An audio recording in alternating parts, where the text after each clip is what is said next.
என்ன சொன்னால் இதான் நான் பைக்கில் போனேன். ஸோ போனப்போ வந்து மலையோடு சேர்ந்த குளம். ஸோ இந்த வியூ பார்த்தோன்னா ரங்கி உள்ள என்ன விஷயம் இருக்குன்னு பார்க்குறதுன்னா நான் இப்போ வந்தேன்.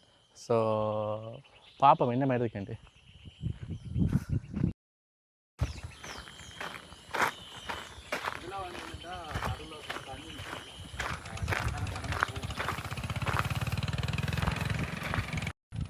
அப்படியே இந்த பலகையில் காலை வச்சு நாங்கள் போகலாம்.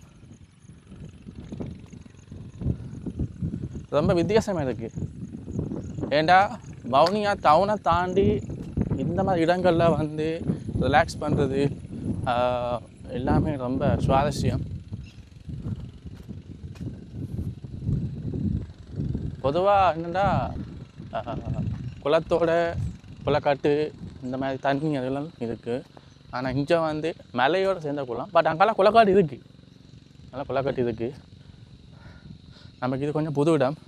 ஸோ சொந்தங்களே, முக்கியமாக இந்த பாருக்கு இந்த மாதிரி இடங்களுக்கு ஒரு லீவு நாளில் வந்து ஃப்ரெண்ட்ஸோட நல்ல ஒரு ஃபன்னாக என்ஜாய் பண்ணிட்டு போகலாம். ஸோ எனக்கு கூட இந்த சண்டே ஸோ ரொம்ப பிடிச்சிருக்கு. பொதுவாக ஞாயிற்றுக்கிழமை வந்தீங்க சொன்னால் இந்த மாதிரி இடங்களில் வந்து என்ஜாய் பண்ணலாம். ஃபோட்டோ ஷூட் அடிக்கிறதுக்கு சூப்பர் இடம், அது மாதிரி என்னால் தெளிவாக சொல்லலாம். ஸோ நம்ம பிளான் அதான். ஸோ நாங்கள் அதையும் பார்த்துக்கொண்டு இதையும் பார்த்துக்கொண்டு ஃபுல்லாக இன்னும் போக வேண்டிய என்ன தூரம் இருக்குது, பஸ் இதை போட்டு பார்ப்போம். ஸோ என்ன சொன்னால் நாங்கள் போட்ட பிளான் வேறு, ஆனால் நாங்கள் கதைக்கிற பிளான் வேறு. பொதுவாக வந்து நான் அந்த கிம்புகோலை மலைக்கு தான் போகிறதுக்கு பிளான் பாட்டினேன். சரி, அந்த பிளான் போட்டு கடைசியாக இந்த பிளேஸை பார்த்த உடனே வந்து எங்களுக்கு கொஞ்சம் வந்து ஷூட் எடுக்கிற ஆசை வந்துட்டு, ஃபோட்டோ ஷூட் அந்த பிளேஸுகளை பார்க்க ஆசை வந்துட்டு. அப்போ நான் வந்து இந்த இடத்த பார்த்துட்டு கொஞ்சம் இடம் பிடிச்சதால நல்ல கிளைமேட்டுக்கு நல்ல இடத்துக்கு வந்திருக்கோம். இன்னும் நாங்கள் போக வேண்டியது இருக்குது. பட் நான் போட்ட பிளானை வந்து நாங்கள் சக்ஸஸ்ஃபுல் பண்ணணும். ஸோ தொடர்ந்து காணொளி பாருங்கள். பிஐமி சொந்தங்களுக்கு அன்பான வணக்கம். இன்றைக்கு என்ன விஷயம் சொன்னால், முக்கியமான விஷயம் உண்டு. வவுனியா மாவட்டத்திலிருந்து 23 கிலோமீட்டர் தாண்டி ஒரு மலை ஒன்று இருக்குது. அது மட்டும் இல்லாமல் நிறைய பேர் அங்கே போயிருக்கிறாங்க, அதாவது கிம்புகோலை மலை. ஸோ இந்த மலையில் வந்து என்ன ஸ்பெஷல் இருக்குதுன்னு சொன்னால் எனக்கு கூட தெரியல என்ன ஸ்பெஷல் இருக்குன்ட்டு. ஸோ நேராக போய் பார்த்தா தான் அந்த மலையோட வியூ. அது மட்டும் இல்லாமல் அங்கே ஒரு சிலை ஒன்று இருக்குது, நாங்கள் மன்னட்ட சிலை, அதை பற்றி நாங்கள் வந்து பார்க்க போகிறோம். முக்கியமாக என்ன சொன்னால், நான் இது வரைக்கும் போகாத இடம் என்று தான் சொல்ல வேண்டும். அண்ட் எங்கிட்ட ஃப்ரெண்ட்ஸ் எல்லாம் நிறைய பேர் போயிருக்கிறாங்க, நிறைய வீடியோஸ் போட்டிருக்காங்க. ஸோ நாங்களும் இந்த மாதிரி காணொலி எடுக்கணும் வந்து ஆசைப்பட்டிருக்கோம். ஸோ தொடர்ந்து வந்து நீங்கள் காணொலியை பார்த்து கொண்டு இருங்க. ஸோ நேர்களே, இந்த கிம்புலகலை மலைக்கு போகிறதுக்கான பாதை 2 பாதைகள் இருக்குது. ஒன்று வந்து வவுனியா ரம்பகுளத்தால் நீங்கள் நேராக போகக்குள்ள வெளிக்குளத்துலேருந்து, அதாவது வெளிக்குளம் நேம்போட்டுக்கு முன்னுக்கு வந்து இடக்கை பக்கமாக ஒரு பாதை போகுது, அதால் நீங்கள் நேராக போகலாம். 2வது என்ன சொன்னால், பூந்தோட்டத்தால் போகக்குள்ள பூந்தோட்ட கேம்பஸ் தோட்டால் போனீங்க சொன்னாலும் இந்த மலைக்கு போகலாம். ஸோ பூந்தோட்ட கேம்பஸால் போகக்குள்ள வந்து அதால் இடக்கை பக்கமாக நீங்கள் திரும்பி போனீங்க சொன்னால் அந்த ரோட்டோட ஜாயின் ஆகுது, அதாவது வெளிக்குளத்தால் போகிற ரோட்டு வந்து இதோட ஜாயின் ஆகுது. ஸோ அதால் அப்படி நீங்கள் வந்து 23 கிலோமீட்டர் வந்து நீங்கள் போகணும். கொஞ்சம் தூரமாக தான் இருக்கும். ஸோ உங்களோட ஃப்ரெண்ட்ஸோட நீங்கள் போய்க்குள்ள வந்து ஸோ ஃபன்னாக போனீங்க சொன்னால் உங்களுக்கு அந்த தூரம் தெரியாது. ஸோ போயிட்டு என்ஜாய் பண்ணலாம். நாங்கள் வந்து கிட்ட வந்துட்டோம். இதான் அந்த கிம்புலகலை மலைக்கு போகிறதுக்கான பாதை அண்ட் போட். இன்னும் 5 கிலோமீட்டர் வந்து நாங்கள் இன்னும் போகணும். முக்கியமாக என்ன சொன்னால், இந்த மலையில் வந்து என்னென்ன விஷயங்கள் இருக்குன்னு எனக்கு ஆர்வமாக இருக்குது. ஏன்டா ஒவ்வொரு மலையில் வந்து குன்றுகள் வந்து சும்மா தூக்கி வச்சு தான் கிடக்குது, தள்ளி விட்டால் விழுந்துடும் என்ற ஒரு ஷேப்லாம் இருக்குது. தொடர்ந்து காணொலியை பாருங்கள். இன்றைக்கு இந்த மலையோட வழி பண்ணுறோம். இந்த மலையில் ஒரு கல்லை நாங்கள் வந்து தள்ளி விடுறோம். இவர் தான் இந்த சிலை. மக்களே, இதான் எங்களோட இலக்கு. ஸோ என்ன சொன்னால், வவுனியா டவுன்லேருந்து 23 கிலோமீட்டர் தாண்டி வந்துட்டோம். ஸோ ஃப்ரெண்ட்ஸ் வந்து நீங்கள் ஒரு ரிப்பன் அடிக்க சொன்னால், இல்லாட்டி ஃபன் அடிக்க சொன்னால், இந்த மாதிரி இடங்களில் வந்து பார்த்தீங்க சொன்னால் உங்களுக்கே தெரியும். ஸோ அங்கெல்லாம் கற்பாறைகள், அது மட்டும் இல்லை இந்த சிலை ஒன்று இருக்குது. இந்த சிலையோட பேர் என்னென்னு சரியாக சொல்ல தெரியல. ஸோ நானே கிட்டத்தட்ட 50 உயரம் பெருமை நிற்கிறேன்.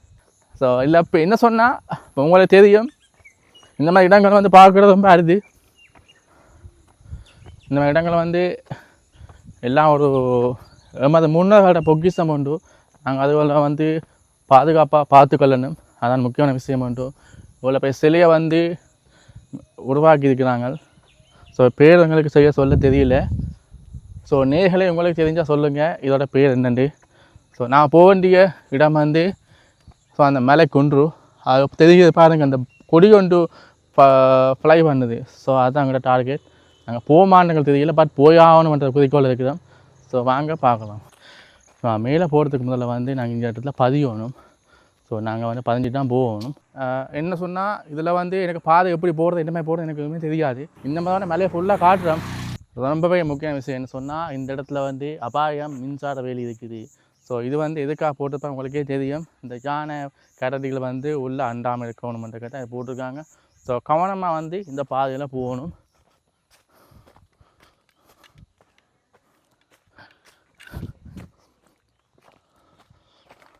ஸோ ஃபுல்லாக பார்த்தீங்க சொன்னால் சுற்றி வர காட்டுக்குள்ளெல்லாம் போகணும். ஸோ கற்பாறைகள் இதில் கவனமாக கால் வச்சு ஏறணும். ஸோ முடிஞ்ச வரைக்கும் எவ்வளவு சீக்கிரமாக நாங்கள் வெள்ளனமாக போய் வெள்ளனை வர பார்க்கணும். ஏன்னா சுற்றி வர காடு. ஸோ மேலே போகலாம்.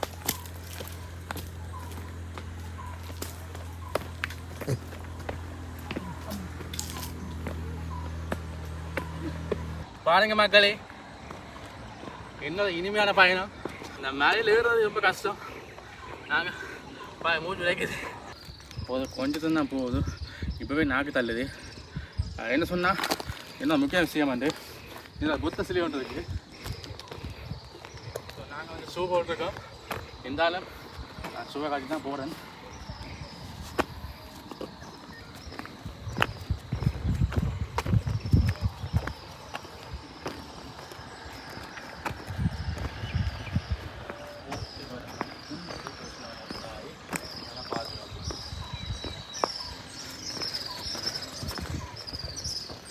இதுதான் மேலே போகிறதுக்கான படி. இல்லை என்ன விஷயம் சொன்னால், விக்ரமாய் ஒருத்தன் கஷ்டப்பட்டவன் தான் இப்படி கல் வச்சு படி ஆக்கியிருக்கான். அவன் பலகாலம் நல்லா இருக்கணும். ஸோ இதெல்லாம் நான் மேலே போகிறேன். ஸோ தொடர்ந்தும் காணொலியை பாருங்க. ஸோ கல் அப்படி ஒன்று அடுக்கி வச்சுக்காங்க, நல்ல மனசு. ஸோ இப்போ அடுத்தது இதெல்லாம் போகணும், போய் பார்ப்போம். மலையோட உச்சியில் நிற்கிறேன். நான் முதல்ல சொன்னேன் தானே, இந்த மலையோட எண்டை நாங்கள் காட்ட வேண்டும். ஸோ தொடர்ந்து காணொலி பாருங்கள். நான் பின்னாலே வாங்க. இந்த மலையோட ஸ்பெஷல் சொன்னால் முக்கியமாக ஒவ்வொரு கல்பாறைகள் வந்து சும்மா வச்சிருக்கிற மாதிரி தான் இருக்குது. அவ்வளோத்துக்கு அதிசயம் இந்த மலையில் இருக்க ஸ்பெஷல். வாங்க. இந்த இடத்த பார்த்து சொன்னால் இதுக்கு மேலே போகிறது கொஞ்சம் பயமாக தான் இருக்கும். ஸோ கொஞ்சம் கவனமாக போகணும். இந்த அங்காரம் அப்படியே விழுந்து அப்படியே அங்காரம் அப்படியே அதெல்லாம் பாதாளம் தான். நான் ரொம்ப கஷ்டப்பட்டு இந்த இடத்துக்கு வந்துருக்குறோம்.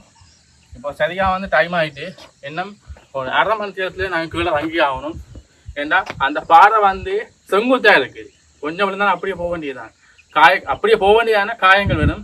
ஸோ நான் கவனமாக வந்து எங்களை நாங்களே பாதுகாத்தா வீட்டாக போகலாம்.